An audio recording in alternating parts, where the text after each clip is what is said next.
I'm Ursula Reutin. From Kirkland to Queen Anne, this is KIRO Radio 97.3 FM. News and talk, powered by the Pacific Northwest. The fastest 15, it's brought to you by IRG Physical and Hand Therapy. They allow us to bring this to you commercial free. And this is our number. It's time for the fastest 15 minutes in the news. This is Dori's Fastest 15. It's a world of news and a tidy little 15-minute package just for you. And we are streaming the fastest 15 also on Facebook Live. Welcome. The breaking news, some local, some national. The national breaking news, the Dow is just barely hovering above 25,000. It went down 395 points this afternoon. So Dow barely holding on to 25,000. Of course, that's after a big, long run-up, but there's some fundamental weakness there. The local news that we just got about a half hour ago.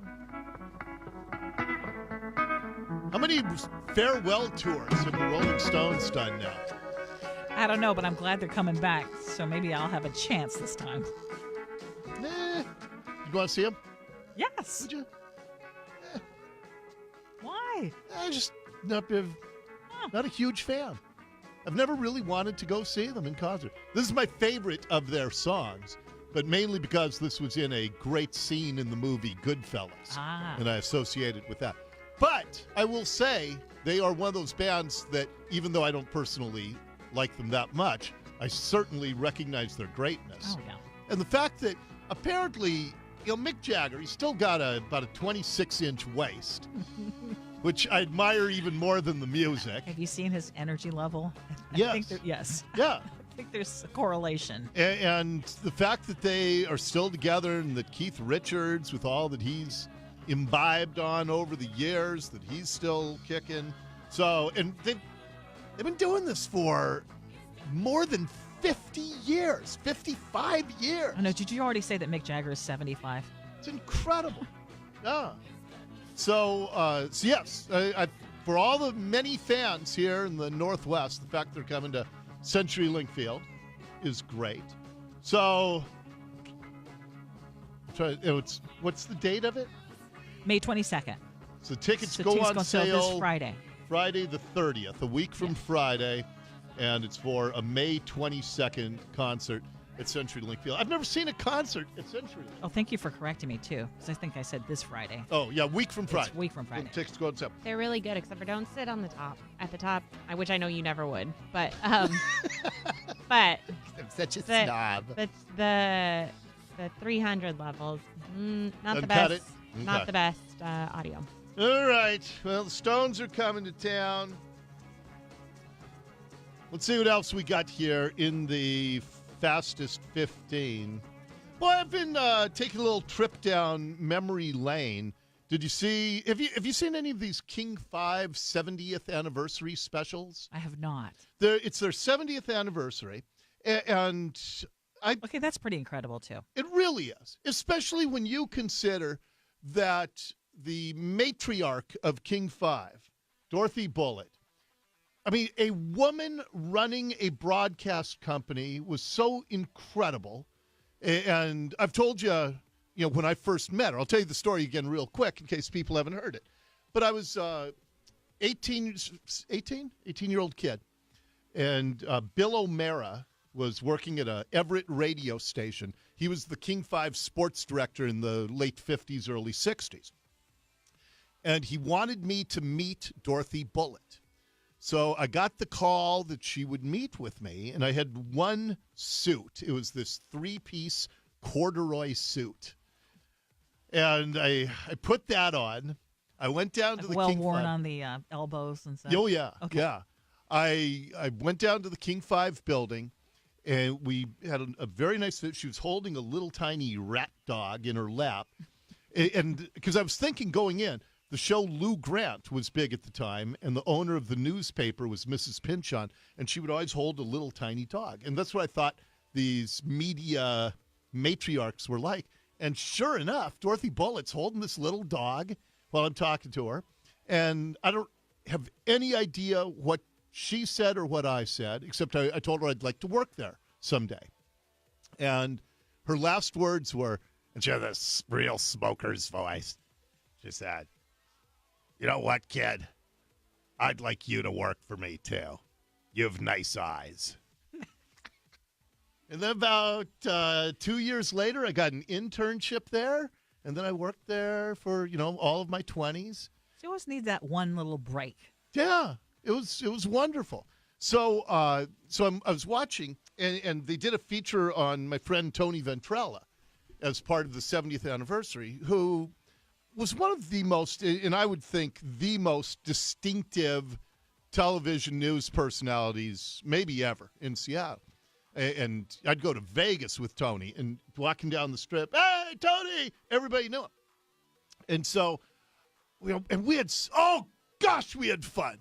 We had so much fun. We'd put together bits. We would write comedy as much as we would write sports.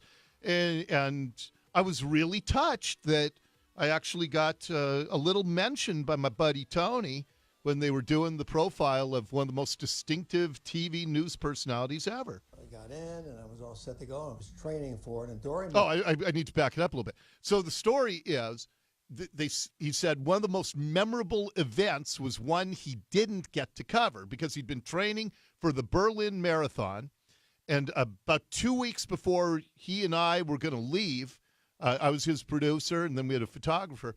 He had an injury, and he called me up, and he said he couldn't go to Berlin to run the marathon, so he was going to cancel the trip. I got in, and I was all set to go. I was training for it, and Dori Monson, who, of course, is still on the air over at KIRO, was my producer back then. So it was Dori and I and a photographer going to go to Berlin. They're going to cover my little marathon thing, and then we were going to do whatever else happened to pop up over there. Well, I was training really hard for this thing, and I got hurt. I injured my ankle or knee or something. I remember calling Dori a few days before we were to leave, and I said, "Look, I can't run the marathon. I can't finish the marathon with a bad leg, and so I'm not going to go." So we canceled the trip, and of course the Berlin Wall came down when we would have been there. Now, Dori's been my friend for 35 years, and he still hasn't forgiven me, because it would have been the biggest story he ever got to cover. So because of my little sissy injury that I had, we missed the Berlin Wall coming down November of 1989. So would have been fun. Yeah, and I am still angry at that. I am. We would have been, Ursula, we would have been there as the wall came down. Oh, A man. signature moment in history. Very frustrating. But anyway, it's nice to see them pay tribute to the 70-year tradition. I was telling Nicole this morning, man, I have been so blessed because TV sports, we got all this time so we could do goofy stuff, and we had all the creative freedom in the world. And then, right as TV news got more formulaic and, consultant-oriented, then I get over to radio, which gives you all the creative options in the world, and, no, management that just trusts us. And I just can't believe You've the had a great fortunate run. timing. Well, when I was traveling all the time for Hopefully sports. it's not over the way that came out. Well, yeah. Well, yeah, it's not over. No. We got lots of room You're there. having a great run. Yeah. Yeah. Yeah. And I got to travel to go to, Super Bowls and World Series when my wife and I didn't have kids. And it was just everything in the time of life has been really fun. Really You know good. what? I was just thinking, though, there aren't any sportscasters like that anymore. I mean, sports is kind of diminished as far as the presence on Channel local 7 doesn't even do sports on I their just- 11 o'clock news. They do not do sports except on the weekends. It's a completely different animal. Mm-hmm. We'd do stuff. We had so much fun. My You have to write a book. goodness. Oh, yeah, that'd be a real page turner. Okay, next up in the Fastest 15, I saw what might be the most infuriating network news story I've ever seen. It was a CBS News story. Jeff Glor is their news anchor. And, this is just an awful story. Not the content of it necessarily, but what it says about us. And I don't like how the network did this at all. Goes through the mind of a child when their school is suddenly on lockdown. A 12-year-old boy in North Carolina last Friday picked up his pencil and wrote a goodbye letter. Today, he shared his words with Nikki Batiste. Dear Mom, right now I'm scared to death. I need a warm, soft hug. Filled with fear, a school shooter was about to take his life. And Mom, I hope that you're going to be okay with me gone. Goodbye. 12-year-old Johnny Darkdignov wrote a heartbreaking goodbye letter to his family during a frightening 1-hour lockdown at his Charlotte, North Carolina elementary school after officials received an anonymous threat. Okay. I had to go and look and see what the threat was. And it was just an anonymous threat that they didn't take very seriously, but out of an abundance of caution, they just locked down the school, and it's what they called a partial lockdown. Do you see what we're doing to children these days by weaponizing kids because anti-gun zealots want to use children in their battle to, pass all these gun laws, and then to have a network validate this poor kid who's just been used his whole life. The fact that a 12-year-old kid is so terrified he's writing a farewell note to his mom. Wait, so who are you blaming? I'm blaming the anti-gun zealots who have decided to weaponize our children in their battle and to instill so much fear in our kids. You don't think that these mass shootings that have happened now in schools are about the safest place a child can be? But even if it's the perception and there is a reality, and in fact, a school that I love has had to just start doing the shooter drills as well. I mean, it's just. That is a reality that has to happen at schools because of what has happened. Well, so how do you blame that on anti-gun zealots? The reality is school is about the safest place a child can be. I've gone over all those stats. It's about 100 times more dangerous driving to school than being at school. And but that doesn't explain away the fact that there are still mass shootings, and we say it every time there's another one. It's like another mass shooting. And you know what else there are? 20,000 adolescents and young adults commit suicide every year. And that's another tragedy that needs to be addressed. Kids like this have been terrorized. They've been terrorized. And the death toll of these children who cannot cope with life because they've been used as pawns in adults' games about guns, That's what you got out of that story? Yes. Yeah, this is disgusting what we do to kids. It is absolutely reprehensible because adults do this to children. I was very scared, and I thought that many of my friends would die. His mother, Claudia Charles, says the letter shocked her. He actually read me the letter. I was really upset, of course, and really heartbroken. She says the recent rash of school shootings triggered her son's anxiety. When there was a shooting at another school that was about 45 minutes away, it wasn't until this incident happened that it was close enough to home that I realized that he was actually affected by what was going on at a neighboring school and that he had concerns. And by the way, what's classified as school shootings, it increases the stats, but doesn't increase the truth. And I'm heartbroken for these kids, that they are little paranoid. And again, someone called in, they immediately said it's not a credible threat. And a 12-year-old boy thinks he and his friends are going to die and is so riddled with anxiety, he has to write mom a note. And all I'm saying is we are not doing these kids any favors, and we're probably killing the gun zealots who terrorize our children and make them as paranoid as this little boy is. They likely kill thousands of times more people with all the adolescent suicides and everything than the guns do. But that's just something they're willing to put up with in their battle. A recent study shows in the first 30 days of this school year, there have been 314 threats of violence in schools, an average of 11 per day. 40% were threats of a school shooting. Ajani says it felt like an eternity before his lockdown was over. We were all like confused and calm at the same time, and then after a while it turned out to be real. Ajani hopes he never has to write a letter like this again. Oh, yeah. Oh, they'll use him. They will make him so paranoid. Of course he'll have to. Ajani wrote his address on the letter to make sure his final words made it home if he didn't survive. Ajani's mom says she gave him a cell phone after the incident, so now, Jeff, she can reach him right away. So tough to hear. All right, Nikki, thank you very much. So tough to hear. Do you think that there should be school shooting drills, Dori? I think just as when I was a kid, we had duck and dive for the air raid siren would go off.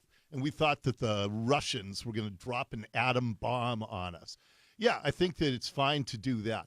But I think the fact that a kid hears about, a phone call is made to a school, they immediately dismiss it as non-credible, and the first reaction for a child is, I have to write my farewell note to my mom. I think that we're, I mean this literally, I think we're doing thousands of times more damage to these kids. And I think that's one child who chose to respond in that way. That doesn't mean every child is writing. But then CBS picks it up and the anchors talk with their fake gravitas. So tough to hear. That's tough that you're repeating this and reinforcing this, and you're legitimizing the fact that we're turning our kids into a bunch of paranoid, suicidal, unable to cope with the reality of life kids. And if kids believe that the danger, that is a bleak outlook. Well, but it's the truth. I don't think that's the truth. It's the truth. I have the danger of schools is school is about the safest place. And I did all these stats after Florida. There are few places in America that you're safer than at school. The stats absolutely bear that out. And we have 20,000 teenagers and young adults who commit suicide every year, a number that has skyrocketed. And why is that? Because they can't cope with life. And I think that a big reason they can't cope with life is because just way too simplistic. That's just way too simplistic because they can't cope in life. There's all sorts of things that feed into suicide, and you can't just put it on. Can't cope with life. But Sorry. The fact that the number has skyrocketed, the more we use kids as tools in adults' causes, it's. I think it's just horrible. I saw that. I probably saw that differently than most viewers. I was just I watched that. I called my wife over. It was on Friday night. And I said, I would look at that and it's sad that even if it's one child, that one child feels that way.